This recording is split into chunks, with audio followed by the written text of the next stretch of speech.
Yes, it's Cheryl Lawson here. Hey, so really good discussion last week. I mean, loved your captions. I thought they were very creative. Yesterday I added another one that I thought was really good, but if it was from the Boston Marathon, and I thought it was just spot on and appropriate. Of course, people bitched and moaned about it, but it was really spot on. It was a picture of their starting line, because of course they've had to postpone. I think the Boston Marathon was supposed to be this past weekend, and it was a picture of their start line, and it had all the listing of healthcare workers, sanitation people, UPS drivers, post office workers, essential workers, and it said, we won't start until you finish. And I thought it was just brilliant as a caption. And of course people bitch because they left somebody out, but I think the spirit of it was just brilliant. I actually sent it over to Danielle and we geeked out about it.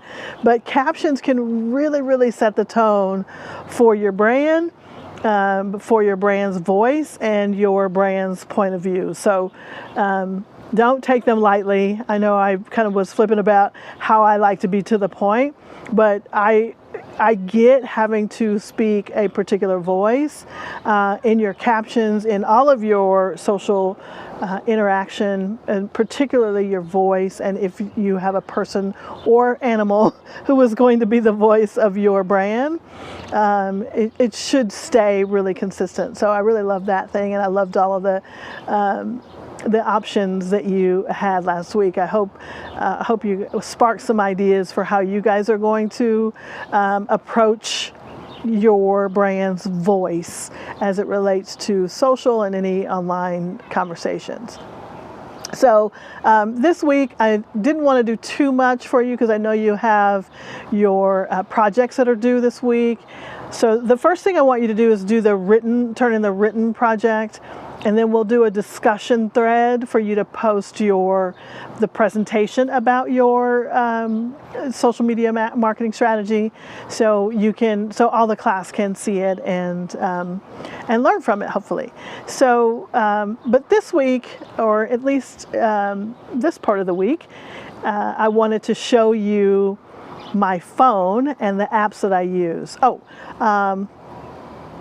Oh, there was one more thing, and I just forgot about it. Anyway, so I wanted to show you the apps on my phone that I use to do social, make social happen in every day. Like, there are some apps that I don't always keep on my phone. I only put them on my phone, of course, whenever they're in use, like a few photo editing apps. But for the most part, I'm going to show you the apps that I use on my phone. So as you can see, you're actually looking at my camera and not my video. So if I went to the video screen, you would see all of the features that I have available for my video. Well, why is that? How is that? So I'm using an app called mobizen, or mobizen, and it is actually capturing everything on my screen instead of me uploading a video. So I'm going to do this for now, and I'm going to switch over to just my screen and start to show you some of the apps that I use. You'll still be able to hear me. Okay, so now, that is me taking my phone out of the case. So as you can see right off the bat, I have the big three: Facebook, Twitter, Instagram, readily available on my home screen, because those are ones that I typically go to on a regular basis, and including these others, and I'll talk about them here in a little bit. So first is Pages Manager is what it's called, but it's Facebook Pages. And I've been on a Zoom call, so who knows what's going to happen when I click on this. But anyway, Pages is how you manage your business pages, your Facebook pages, not your profile. So if I click on here, you can see all of the pages that I am responsible for, or that I have at least access to. So I can manage all of those in one location, right? And that is the Pages app. I can see my statistics, any analytics, insights is what Facebook calls them. I can boost posts if I want to. Let's go back here. This one is a boosted post, so I can see the details, how many people watch the video, and all that good stuff. So I can do all of that from the Pages app. Facebook, that's my personal, that gets you to your personal things and your groups. Instagram. So Instagram allows you to have up to 5, up to 5 accounts managed under one, in one app, right? So as you can see, I have 5 of them, including the one for my dog here. So, and you can switch.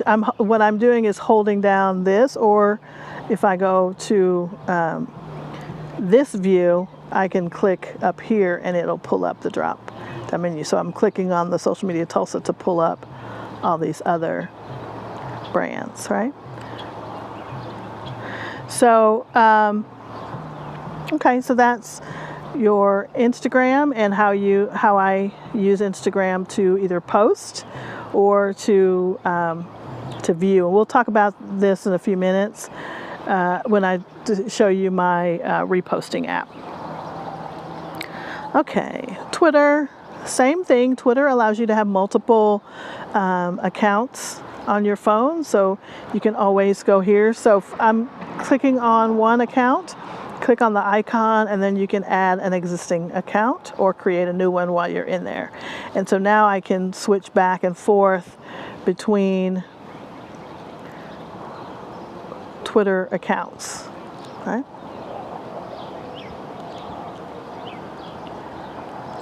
There we go. Okay. There we go. All right, so of course my email on here. This is Slack. Slack is a communications tool that we use with some of our teams. It just depends on which client I'm working with. Some of my clients love Slack as a way to send messages back and forth. And so you can see this is our registration company. These are another one of my clients and all of our workspaces. And so it's kind of like a text app, but all things kind of live together. Oops.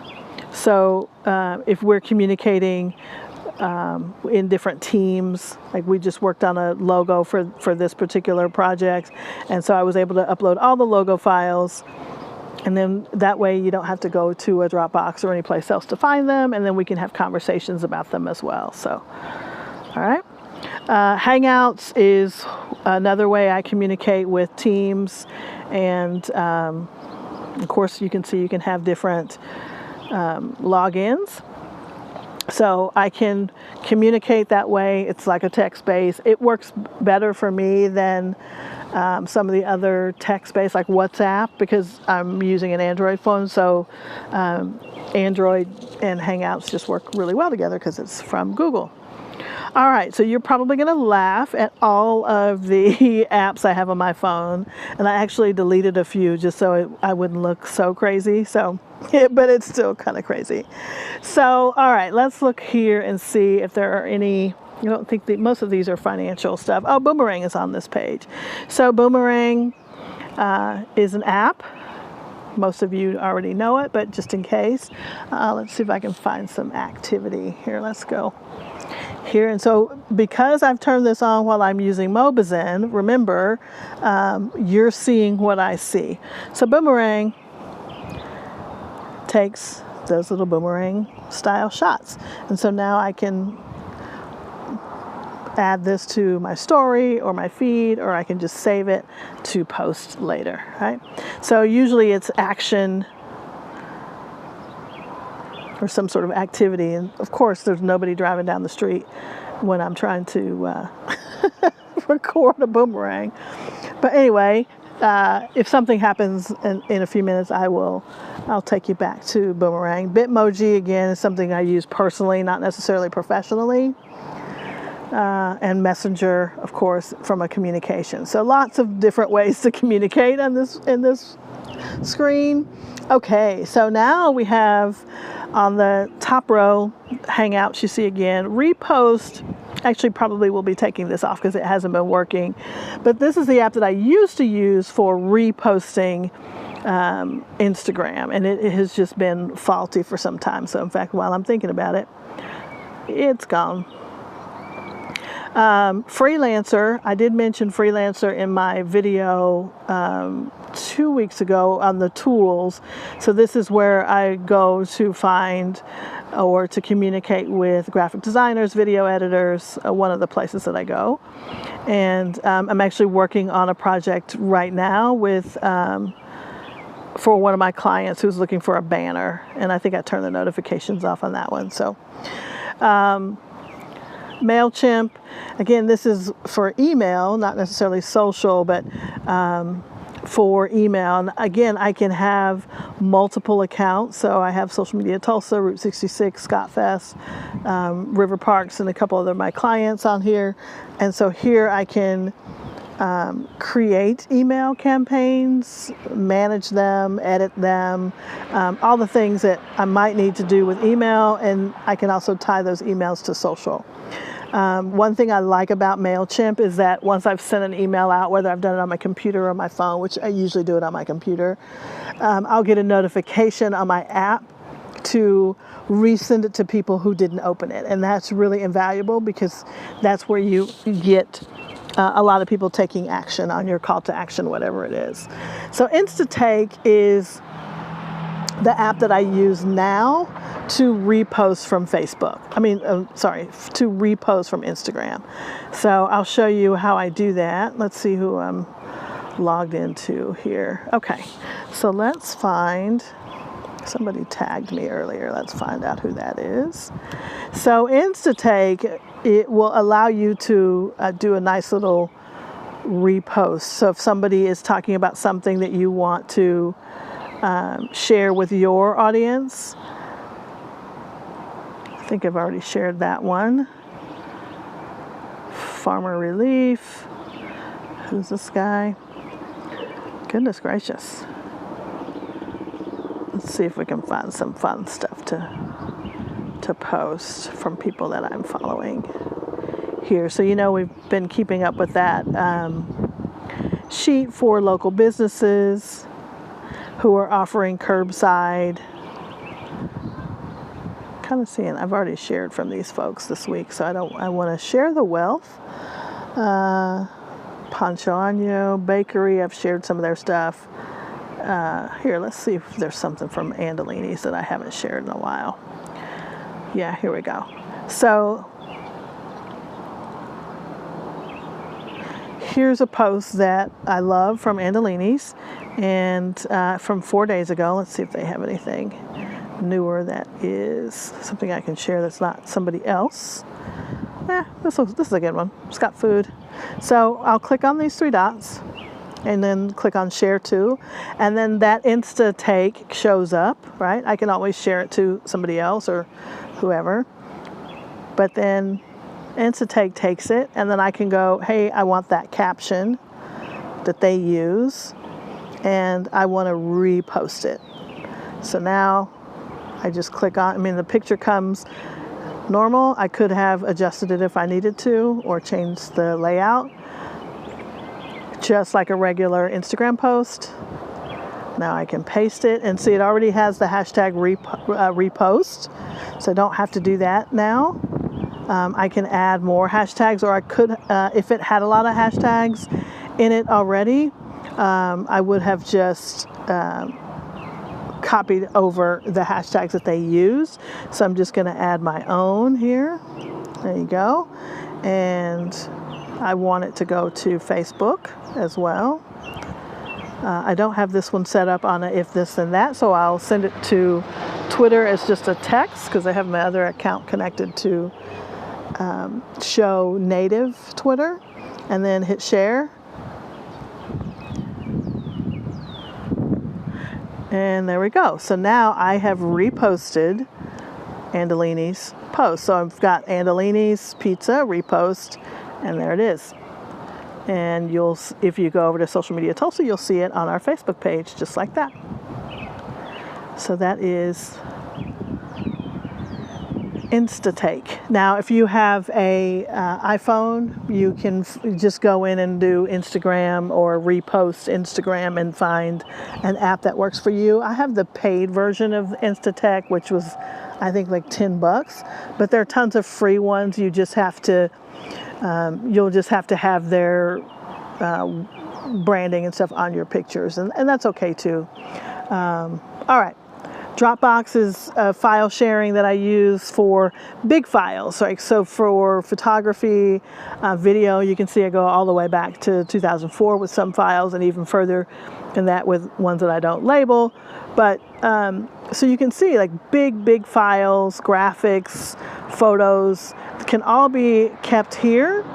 So you don't have to have them on your phone, or you don't have to always be on your computer to access your large files. So just what happens is the files stay on the cloud, and if you need to download it to your phone, or you can do the same thing like I just did, you can share it to other apps. I don't use WhatsApp as much. I just had a client ask me if a designer, a freelancer, asked me if I wanted to use WhatsApp, and we ended up using Hangouts. So WhatsApp is just like a chat feature, just a chat app. It's now owned by Facebook, and it's a way to make free text messaging and video phone calls if you need to with somebody overseas. Let's see what else. Okay, Snapchat, of course. I mean, we use that for, hey, there's me again. So we use that for our businesses. For example, how I use Snapchat for businesses, we create Snapchat filters. So when somebody is in a place like Oktoberfest or SM Tulsa Conference or Scott Fest, we create filters so that when they scan over, take a picture of themselves, and then start, ooh, that's a horrible picture. I won't be sharing it, don't worry. So you can see these little filters. These are the free filters, but you can, oh, that's actually really good. You can have people, oh, I guess I'll have to take another one. So, and that was a horrible picture too. All right, so we're just gonna do the demo, Cheryl. You guys are getting the uncut OCD version of Professor Lawson. Anyway, so that's how you would do Snapchat, and you could create your own, is what I'm saying to you. You create your own filter. They're relatively inexpensive, and I highly recommend them for events. Digi is the app that comes with my gimbal, the little camera holder gimbal that I showed you guys a couple weeks ago. It has video editors and other things that I can do with the gimbal attached. Google Sheets. Mobizen, this is the app that I'm using right now. I'm not going to click on it because it might end this broadcast if I do, but as you can see, it allows you to record everything that's on your screen, even those bad photos. All right, Meet is Hangouts with video calling. So Google Hangouts with video calling. TikTok, we all know and love, obsessing.